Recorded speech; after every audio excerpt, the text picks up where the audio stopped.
Shalom. Shalom. Puji nama Tuhan, Bapak Ibu Saudara. Pertama-tama saya harus mengucapkan terima kasih banyak kepada para gembala senior yang lebih tua dari saya, yang sudah memberikan kehormatan dan kepercayaan kepada saya untuk menyampaikan firman. Saya mengajak kita untuk membuka Alkitab dari Ibrani pasal 12 ayat 1 sampai ayat yang ketiga. Saya bacakan firman Tuhan untuk kita. Mari Bapak Ibu Saudara, kita simak dan perhatikan dengan serius. Karena kita mempunyai banyak saksi, bagaikan awan yang mengelilingi kita, marilah kita menanggalkan semua beban dan dosa yang begitu merintangi kita, dan berlomba dengan tekun dalam perlombaan yang diwajibkan bagi kita. Marilah kita melakukannya dengan mata yang tertuju kepada Yesus, yang memimpin kita dalam iman dan yang membawa iman kita itu kepada kesempurnaan, yang dengan mengabaikan kehinaan tekun memikul salib, ganti sukacita yang disediakan bagi Dia yang sekarang duduk di sebelah kanan tata Allah. Ingatlah selalu akan Dia yang tekun menanggung bantahan yang sehebat itu terhadap dirinya dari pihak orang-orang berdosa, supaya jangan kamu menjadi lemah dan putus asa. Sejauh itu pembacaan firman Tuhan. Yang berbahagia adalah setiap kita hamba-hambanya yang setia mendengar dan melakukan atau memelihara firman Tuhan dalam hidup kita hari lepas hari. Topik kita kali ini saya sampaikan menang dalam perlombaan iman. Kita dirancang oleh Tuhan bukan menjadi jemaat, orang Kristen, tubuh Kristus, pastor, pendeta, penatua, gembala yang kalah dan menyerah. Kitab Roma berkata sampai sudah dikubah menjadi sebuah lagu, bahwa kita adalah umat yang lebih dari pemenang. Saudara-saudara yang dikasihi Tuhan, sebagai orang-orang Kristen, kita tidak mungkin lepas dari apa yang namanya perlombaan, pertandingan, dan perjuangan iman. Siapapun kita, mau tidak mau, suka tidak suka, senang tidak senang, kita wajib hukumnya harus masuk ke dalam perlombaan, pertandingan, perjuangan iman. Dan tekad kita bukan kalah, tekad kita bukan stagnan, tekad kita bukan jalan tepat, tapi kita harus mengalami progresif. Kenapa progresif? Karena Alkitab juga berkata, sekalipun aku berjalan dalam lembah kegelaman, aku tidak takut bahaya, sebab gadamu dan tokatmu itulah yang menghibur aku. Tuhan setia menyertai aku. Ayat itu tidak boleh kita lupakan, Bapak Saudara. Berjalan dalam lembah kegelaman, bukan stop, bukan mengalami kemerosotan, tapi mengalami progres, dinamis, mengalami kemajuan. Dan ayat ini berkata begini, Bapak Ibu Saudara, disampaikan begini: dan berlomba dengan tekun dalam perlombaan yang diwajibkan bagi kita. Saya percaya kita ini lulus dari SD semua, karena kita lulus bahasa Indonesia. Diwajibkan berarti diharuskan, berarti tidak ada pilihan, tidak ada alternatif, wajib hukumnya. Dengan kata lain saya disampaikan, jangan seperti orang Batak. Jangan tersinggung saya orang Batak. Orang Batak itu biasanya kalau menonton main catur,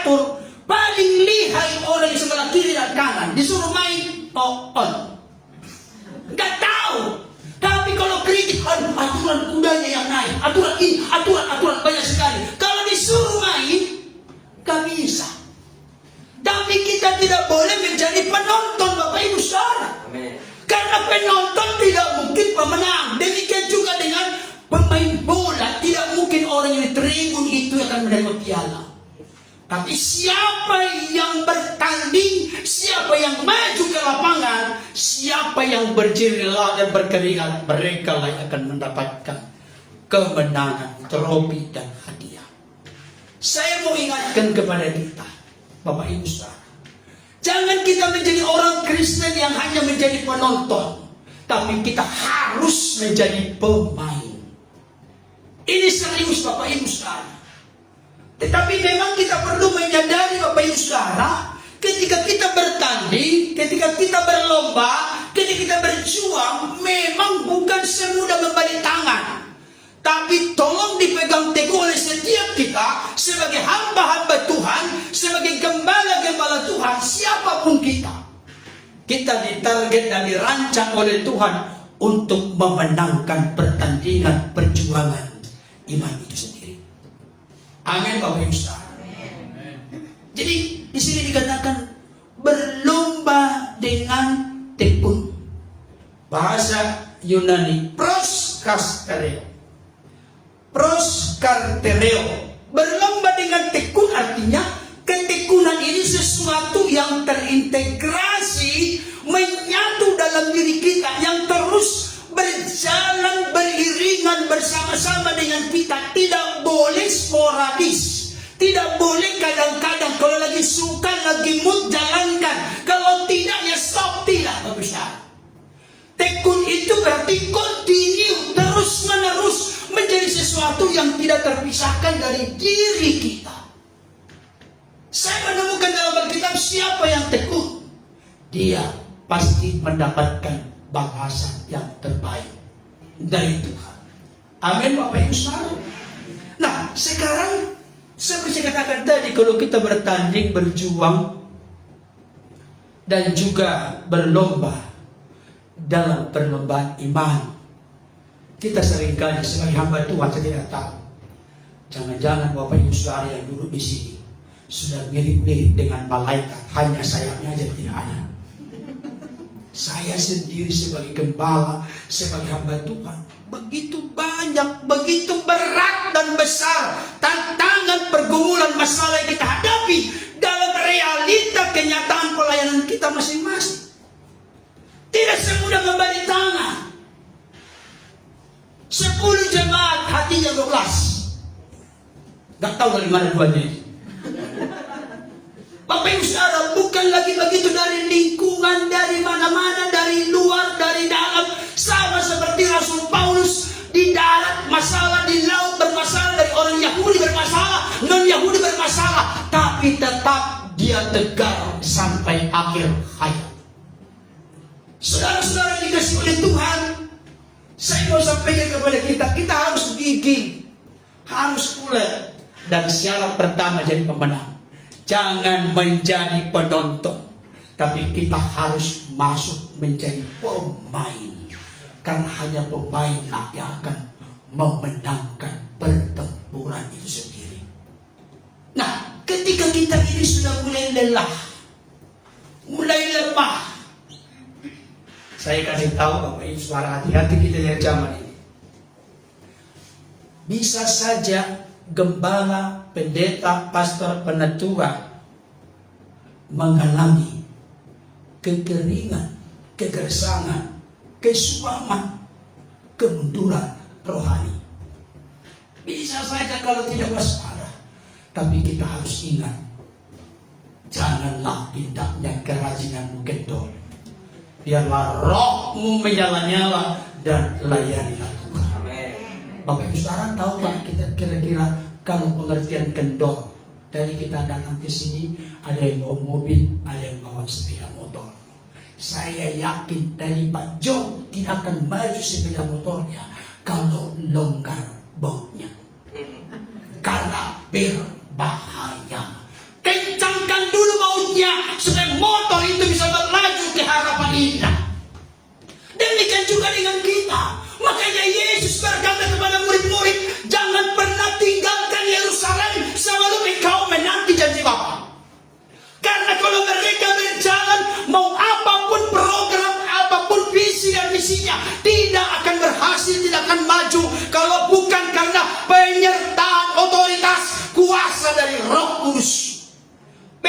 tadinya pengecut, banyak ngomong, mulut ember. Mohon maaf nanti dimarahin dia saya di surga. Kenapa? Semua orang lari semua, saya tidak akan lari. Berjarakkan nyawa pun aku siap demimu. Baru hamba perempuan yang datang sudah keok. Langsung 3 kali menyangkal Yesus. Tapi ketika peristiwa janji Bapa digenapi melalui Roh Kudus, apa yang terjadi? Dia jam 9 pagi sampai dicap mabuk anggur. Dia dipenuhi Roh Kudus setelah peristiwa Pentakosta.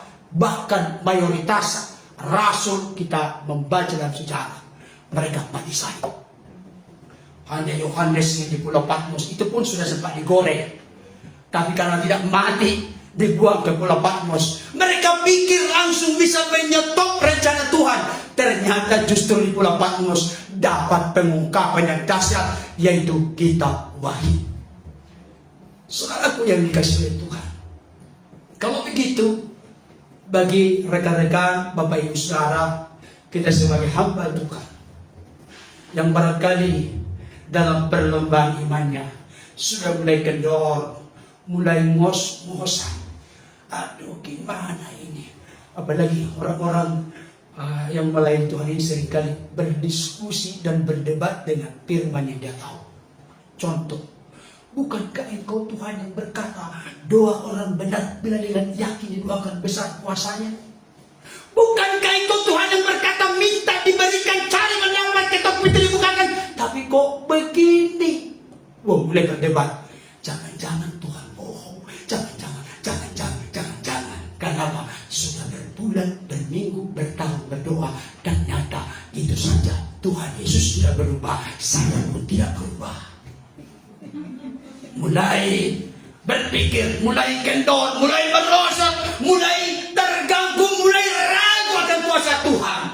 Tapi kita tetap yakin dan percaya, Yesus tidak pernah berubah dahulu kemarin sampai selama-lamanya. Amin. Amin Bapak Ibu Saudara. Nah sekarang begini prakteknya sehari-hari. Kalau semangat kita dalam berlomba, bertanding dan berjuang itu sudah mulai merosot, saya kasih 3 resep untuk kita dari firman ini. Yang pertama, Ibrani 12 ayat 1, karena kita mempunyai banyak saksi, bagaikan awan yang mengelilingi kita. Saya yakin kita ini yang orang kota atau desa pasti tahu awan. Bagaikan awan yang mengelilingi kita. Artinya sesuatu yang tidak bisa ditolak, sesuatu yang real dan nyata, awan itu kita lihat. Tidak bisa kita pungkiri, tidak bisa kita tiadakan awan mengelilingi kita. Dikatakan di sini karena kita mempunyai banyak saksi, bagaikan awan yang mengelilingi kita. Berarti coba lihat apa judul dari Ibrani 11. Apa? Dibuat lembaga kitab Indonesia apa? Saksi iman. Itu maksudnya. Karena kita mempunyai banyak saksi. Siapa saksinya? Habel, Henok, Nuh, Abraham, Sarah. Siapa lagi? Bermacam-macam belasan di sini dipaparkan saksi-saksi iman. Berarti kalau begitu bagaimana supaya kita menang dalam perlombaan iman? Pandanglah kepada saksi-saksi iman. Sebenarnya mereka sedang berkhotbah kepada manusia akhir zaman, termasuk kepada pastor, pendeta, penatua, gembala. Saya kasih tahu, kalian orang akhir zaman, kami sudah lolos loh, melewati segala badai, termasuk Daniel dimasukkan ke gua singa, termasuk Sadrak, Mesak, Abednego dimasukkan ke perapian yang menyala-nyala 7 kali lebih tinggi apinya daripada api yang biasa. Kami sudah melewati loh. Kalau kami sanggup, kalian juga sanggup. Itu maksudnya. Jadi bukan teori, ada roda sejarah yang sudah pernah real dan nyata di dalam zaman perjanjian lama. Ketika kita mencoba membuka hati, mencoba terinspirasi, meneladani, mencontoh kehidupan mereka, maka itu kekayaan rohani yang sangat dahsyat, kekayaan rohani yang sangat luar biasa dalam hidup kita. Contoh, kalau Bapak Ibu Saudara bergumul tentang, aduh Tuhan, aku ini kan tidak mampu, aku ini kan tidak berdaya, aku lemah, punya kekurangan kelemahan. Belajarlah dari Musa, aku berat lidah, aku tidak mampu, aku begini. Kalau ada masalah keluarga, belajarlah dari Yusuf kan. Bagaimana keluarga itu sampai membuang Yusuf akhirnya menjadi Perdana Menteri. Saya kasih tahu, Bapak Ibu Saudara, saya mau baca dulu satu ayat. Roma pasal 15. Saya tadi dengan ayat ini. Roma 15 ayat 4. Roma 15 ayat 4. Sebab segala sesuatu yang ditulis dahulu berarti secara praktis kita mengerti bahwa hal itu perjanjian lama. Segala sesuatu yang ditulis dahulu telah ditulis untuk menjadi pelajaran bagi kita supaya kita teguh berpegang pada pengharapan oleh ketekunan dan penghiburan dari kitab suci. Jadi Bapak Ibu Saudara, saya kasih tahu masa-masa peristiwa dari tokoh-tokoh sejarah. Kalau yang negatif jangan ditiru. Nanti ada yang ngomong, samamu kan 700 ya Mbak? 300. Berarti saya nggak usah 1000, 10 lagi itu diskon gitu. Jangan. Kalau negatifnya dijauhkan. Bukankah dulu kita waktu SD kita diajar tentang bertakwa. Apa bertakwa? Menjalankan larangan-larangannya dan menjauhi perintah-perintahnya. Amin. Terbalik Pak Pendeta itu ngomongnya. Menjalankan perintah, menjauhi larangan. Dekati yang baik, jauhi yang jahat. Benci yang jahat dan cintai. Benci yang benar dan cintai yang jahat. Saya perlu ngomong begitu karena siapa tahu jam segini sudah ada yang ngantuk. Itu maksudnya. Bapak Ibu Saudara dikasihi oleh Tuhan. Saya mau kasih tahu, dengarkan baik. Kita ini kan siapa perintis kita? Perintis DKRI. Profesor Dr. S.J. Sujiwo. Saya pernah mengingat perkataan beliau.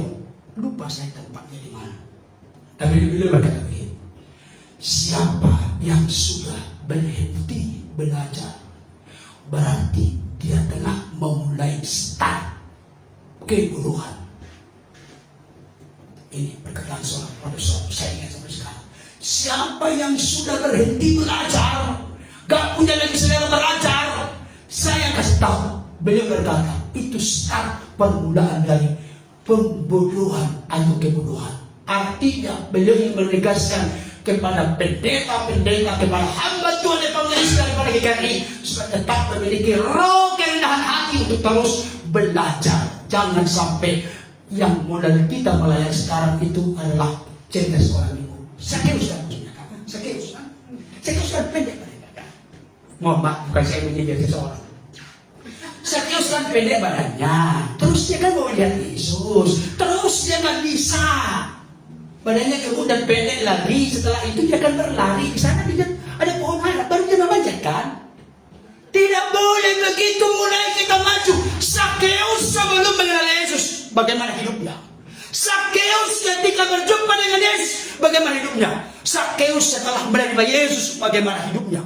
Jadi ada eksplorasi pendalaman supaya kita makin tertarik. Jangan, aduh, aku udah tahu. Salah satu yang membasmi iman orang Kristen, termasuk pastor pendeta bergembala, mohon maaf kepada senior puisi, adalah ketika merasa aku sudah tahu itu.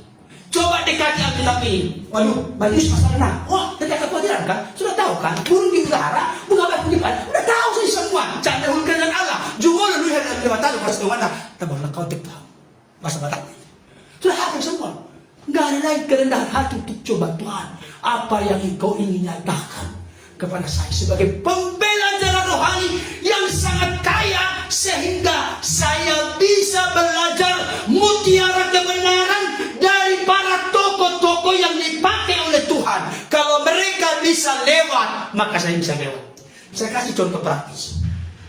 Suatu ketika saya dari Tambun pulang ke Cibitung, ke Ramapuri, tempat kami Bapak Ibu. Apa yang terjadi? Di tengah jalan sepeda motor saya, lampunya mintok bahasa Inggrisnya, mati bahasa Indonesianya. Mati lampunya. Dan waktu itu sudah ada jam 10, jam 11. Itu pun gerimis. Bayangkan, saya melewati dari belakang. Kayaknya Pak Yo tahu, itu CBL. Cikarang Bekasi Laut itu sungai itu. Dari belakang, bukan dari depan saya. Sudah tiba-tiba tengah jalan, mati lampu. Hujan lagi gerimis. Gak mau ada hujan lagi. Bayangkan, sudah jatuh ke timpa tangga, jatuh ke kotoran kerbau lagi. Lengkap sudah penderitaan. Sempurna sudah penderitaan. Saudara dikasih Tuhan, apa yang terjadi? Saya kasih contoh ini, saya sangat dikuatkan. Saya berhenti di pinggir jalan. Dan itu pun orang sering bilang itu rawan dibegal. Karena memang itu masih sepi waktu itu. Kalau sekarang sudah mulai ramai. Saudara dikasih Tuhan. Ketika saya stop sebentar, lewat lagi sepeda motor yang super butut, tapi lampunya hidup. Kenapa super butut? Kalau saya tidak salah itu Astaria tahun 70 berapa itu. Tapi mesinnya bagus, lampunya masih hidup, bodinya hancur-hancuran itu. Sekalipun agak gelap saya lihat. Terus ini jangan-jangan ini mau begal saya juga. Oh ternyata tidak. Karena sepeda motornya sudah tua, maka tidak kuat untuk naik kencang-kencang. Apalagi bodinya sudah hancur-hancuran gitu. Udah. Waduh, kira-kira lagi 10-20 lah. Bapak Ibu saudara perhatikan baik. Ketika saya tahu dia itu bukan begal, saya ikuti dari belakang. Kira-kira di mana banyak kena, saya ikuti di situ. Nah, maksudnya, akhirnya dia lurus, saya belok ke perumahan. Nah, maksudnya, saya tidak akan mungkin bisa berjalan kalau saya mengandalkan motor yang tanpa lampu. Tapi ketika saya melihat dia berjalan di depan dan saya ikuti, saya contoh dari belakang, saya ikuti sedemikian ketat, karena pasti dia memilih jalan yang paling bagus, bukan jalan yang paling berlubang. Mungkin itu karena memang tidak terhindarkan lagi, makanya kena. Kan kadang-kadang jalan itu karena rusaknya dipilih pun kemana gak kena lagi yang bagus itu. Lihat saya ikuti, banyak itu ikut dari belakang. Dari sini saya mendapatkan pembelajaran. Ternyata saksi-saksi iman di masa lalu itu menjadi mutiara kebenaran yang berkhotbah kepada saudara dan saya, kepada kita semua di zaman ini. Kalau kami bisa lolos, Anda juga bisa lolos. Kalau Tuhan yang kami sembah membela kami di masa lalu, Tuhan yang disembah yang tidak pernah berolah itu juga sanggup untuk menolong Bapak Ibu Saudara kita semua di akhir zaman ini. Amin Bapak Ibu Saudara. Itu yang pertama ya. Yang kedua, bagaimana supaya kita semangat dalam perlombaan iman ini? Pertama tadi pandang kepada para saksi iman. Yang kedua, pandanglah kepada diri sendiri. Waduh, kalau begitu arogan dong, ego dong, sombong. Bukan. Pandang kepada diri sendiri, perhatikan kalimatnya di sini. Mari coba kita buka. Ibrani 12. Karena kita mempunyai banyak saksi bagaikan awan yang mengelilingi kita, marilah kita menanggalkan semua beban dan dosa yang begitu merintangi kita. Berarti pandang kepada diri sendiri. Tidak ada maksud lain kecuali introspeksi, koreksi, evaluasi diri. Apa itu? Apa beban yang merintangi perlombaan kita? Kita yang tahu dengan Tuhan, tapi jangan lupa juga iblis kadang-kadang tahu. Dan iblis akan pakai beban itu. Misalnya beban trauma di masa lalu. Beban apapun itu. Iblis bisa pakai untuk menggocok kita, menghancurkan kita, memperlambat laju kecepatan perlombaan kita. Beban apapun itu. Terkait dengan hal ini saya ingat satu contoh. 3 orang pemuda Batak. Nggak usah lama-lama ya nanti ya. Contoh, ada 3 orang pemuda. Mereka naik perahu ke sebuah pulau kecil. Sampai di sana, maksud dan tujuan mereka adalah untuk mabuk-mabukan. Kalau sampai di sana, karena mereka naik perahu, diikat, ditampaklah ini perahunya. Setelah mereka mabuk-mabukan sampai jam 3 sampai 4 pagi, mereka selesai mabuk-mabukan. Pulanglah mereka dari sana. Ketika mereka pulang, apa yang terjadi? Mereka pun mendayung ini perahu. Bukan yang pakai mesin, masih mendayung alami. Dayung kiri, dayung kanan. Jadi dayung. Sampai jam 7 pagi. Tahu Bapak Saudara, mereka tidak kemana-mana, masih tetap di depan. Kenapa masih tetap di depan? Karena mereka lupa melepaskan ikatan dari perahu itu.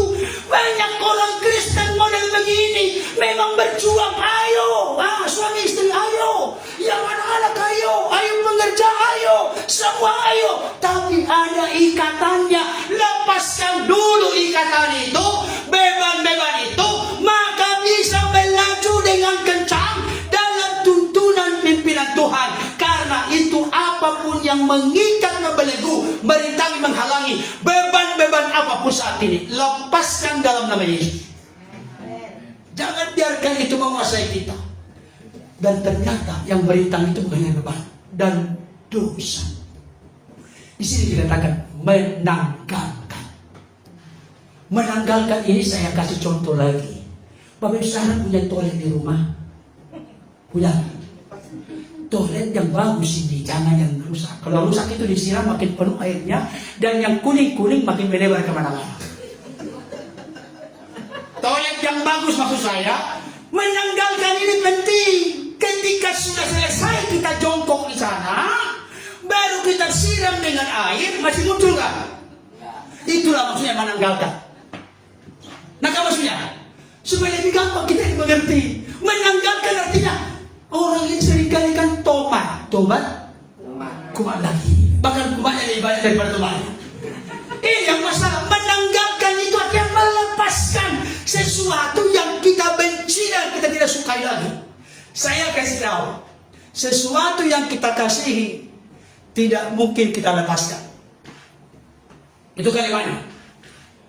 Apakah itu dosa, apakah itu beban, trauma masa lalu, apapun yang baik dan benar, kalau sudah kita cintai dan kasih, tidak mungkin kita lepaskan. Tapi kalau kita tahu itu sesuatu yang tidak berkenan di mata Tuhan, nggak mungkin dong tetap kita kasih, karena kita tidak mungkin mengabdi kepada dua Tuhan. Kalau kita mengabdi kepada dua Tuhan, mustahil. Bahkan Yakobus berkata, orang yang berdua hati tidak akan tenang dalam hidupnya. Jadi Bapak Ibu Saudara, mari coba kita introspeksi. Kira-kira ada sesuatu hal yang perlu kita bereskan dengan rendah hati. Ada pernah seorang hamba Tuhan datang ke pengacara.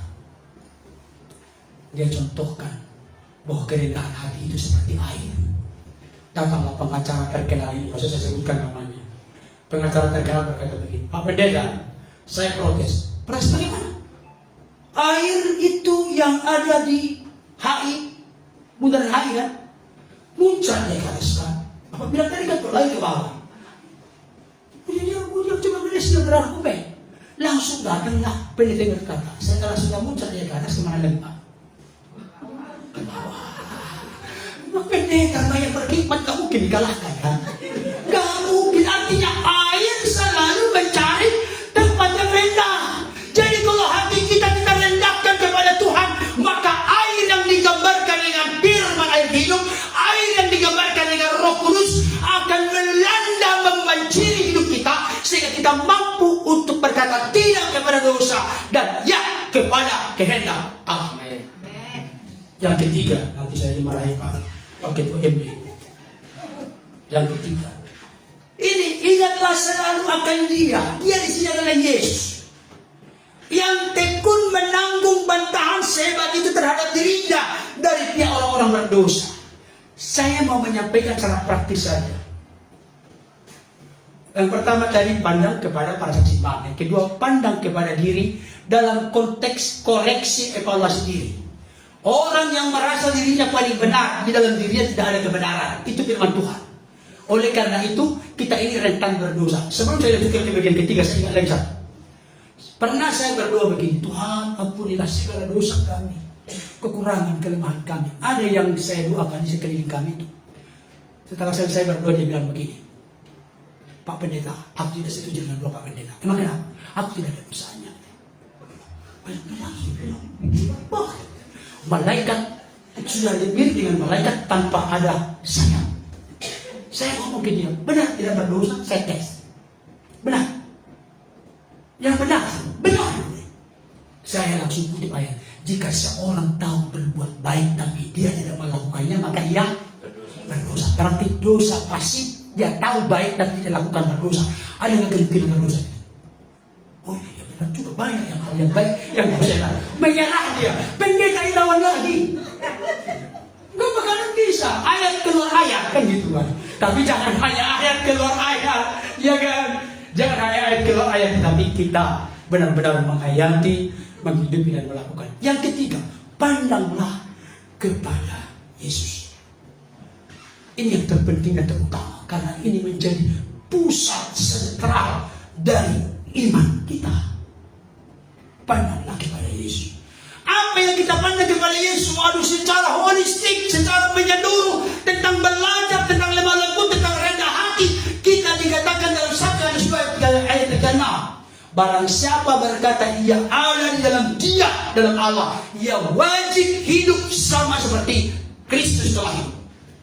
Berarti patron kita, blueprint kita, contoh kita, teladan kita sempurna adalah Yesus. Pandanglah kepada Yesus. Pandang kepada Yesus. Dikatakan di sini ayat yang kedua. Kita baca dulu ya. Marilah kita melakukannya, melakukan perlombaan iman, maksudnya yang diujikan untuk kita dengan mata yang tertuju kepada Yesus yang memimpin kita dalam iman dan yang membawa iman kita kepada kesempurnaan, yang dengan mengabaikan kehinaan, tekun memikul salib, ganti sukacita yang disediakan bagi dia. Tekun memikul salib, salib itu penderitaan. Tapi Yesus tidak fokus kepada salib. Yesus fokus kepada apa yang menjadi dampak dari salib itu. Kemudian ada sukacita besar di mana manusia yang tidak bisa menggapai surga terbuka jalan untuk diselamatkan oleh karena pengorbanannya, sama seperti seorang ibu. Ibu, dia akan kuat melahirkan dengan mengeluarkan banyak darah.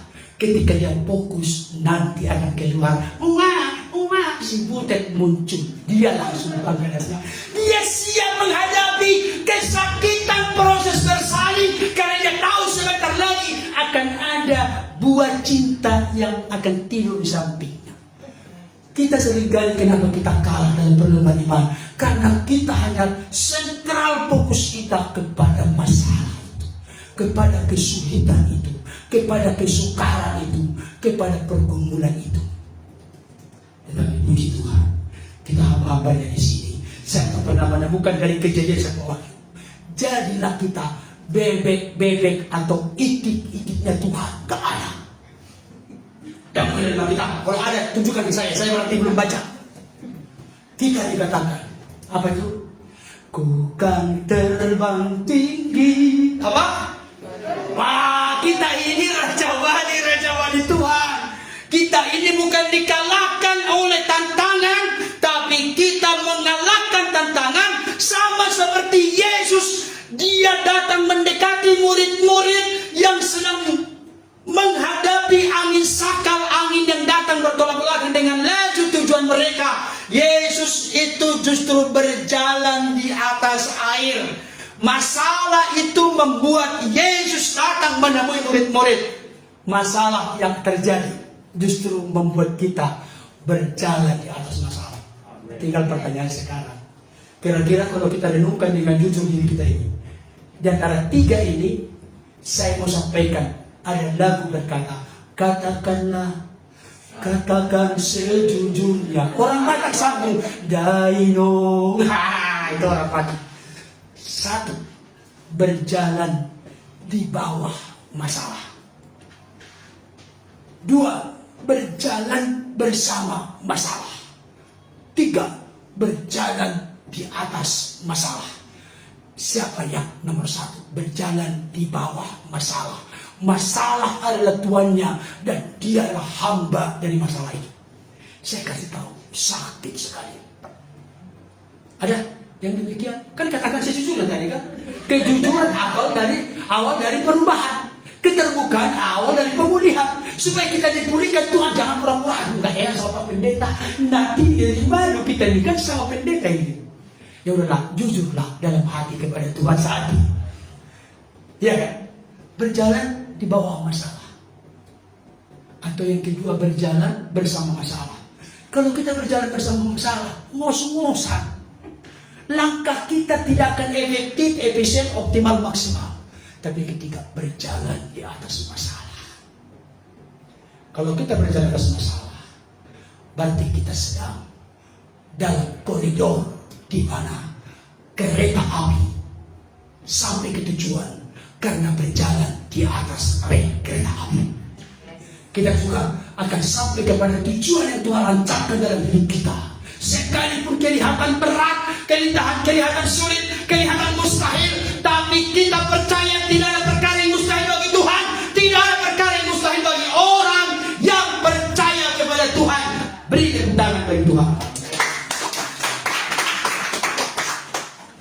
Nanti saya dimarahi Pak Ketua MD, kita berdoa. Bapa di surga,